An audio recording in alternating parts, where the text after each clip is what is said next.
Kaugnay pa rin sa issue ng paggasta ng confidential funds ng Office of the Vice President at DepEd, makapanayan natin si Manila 3rd District Representative at House Committee on Good Government, Public Accountability Chairman Joel Chua. Congressman, magandang umaga po. Ay, magandang umaga, Igan, at sa lahat ng inyong mga taga-subaybay. Yung 405 sa 677 na tumanggap daw ng confidential funds sa DepEd, walang birth record sa PSA. Wala pong birth record, tama po kayo. At higit pa po dyan, yung wala ring marriage at wala ring death.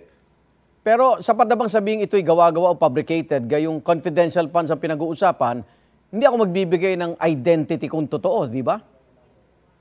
Pero kung makikita po natin at babasahin po natin yung joint circular, nakalagay po dito, kailangan ito'y nakaselyo, nakalagay na confidential at nakalagay sa bold. Oo. Ngayon, kung ang argumento po ng mga kasama natin sa Kongreso na kung yun po yung requirement, bakit pa kailangan na i-bold ito? Ba't kailangan pang iselyo? At bakit kailangan pang ilagay na confidential kung po pwede rin naman na kung sino-sinong pangalan lang ang ilalagay dyan? Oo. So, kakasuhan nyo ba, sino nagpapapirma ng mga resibong ito?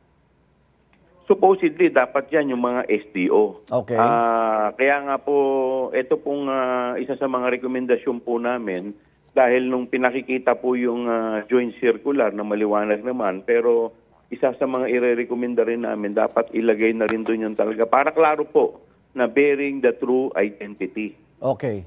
Ipaliwanag na po natin kasi ang ginagawa niyo po ay hindi persecution ni BP Sara kundi in aid of legislation. Ano pong mga batas ang nakikita niyong dapat hulmahin dito para hindi na maabuso ang paggamit ng confidential funds, Congressman? Unang-una, yung sa SDO po, hihigpitan na po namin yung requirement. Oh. Hindi po basta-basta SDO ka, kailangan kung sino-sino ka lang. Oh. Kasi sa ngayon po, ang SDO po, basta pinili lang ng head ng agency, pwede ka na maging SDO.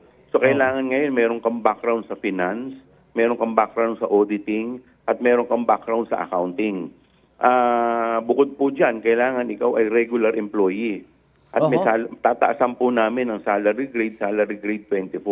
Nang sa ganun, isipin po ninyo, baka mamaya kung sino-sino na lang nilalagay nila dyan, basta't yung po pwede lang nilang utusan. Hindi ba itong dalawang SDO ng OBP at DepEd parehong galing Davao?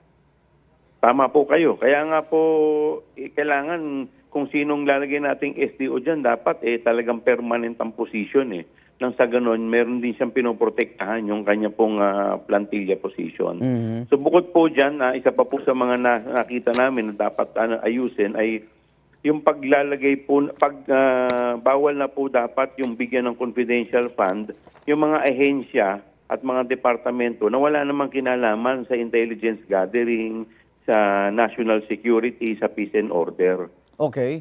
So, ito'y simula na hindi pagbibigay ng confidential funds sa OBP, maging sa DepEd. Sa ngayon po, wala naman na po silang confidential fund, pero ito... Maiba lang po tayo. Yung signature campaign ng Makabayan, Block, pipirma ka ba doon? Sa impeachment laban kay BP Sara Duterte? Ang totoo niyan, Igan, hindi ko pa nababasa yung impeachment complaint. So pag ito po ibinigay sa atin, pag-aaralan po muna natin. Okay. Regardless of the personality, bukod sa impeachment, may iba pa bang pwedeng papanagutin natin na ang isang government official na nakitaan ng committee ninyo na may pang-aabuso po sa kanyang pwesto? Yung impeachment po kasi, doon po lamang yun kay Vice President. Oo. But insofar as yung ibang accomplice po niya, po pwede po doon na mapanagot po sila. Oo. Ang ating pong committee ay magbibigay naman po ng mga rekomendasyon, bukod po siyempre sa mga batas na ating pong ihahain. Wala pong karapatan ng komite na kayo na mismo maghain ng kaso laban sa mga personalidad? Ang sa amin po is just recommendatory. Okay. Dahil in aid of legislation. Opo, tama po kayo. Pagkatapos po ba ng inyong Christmas break, may committee hearing pa ba kayo?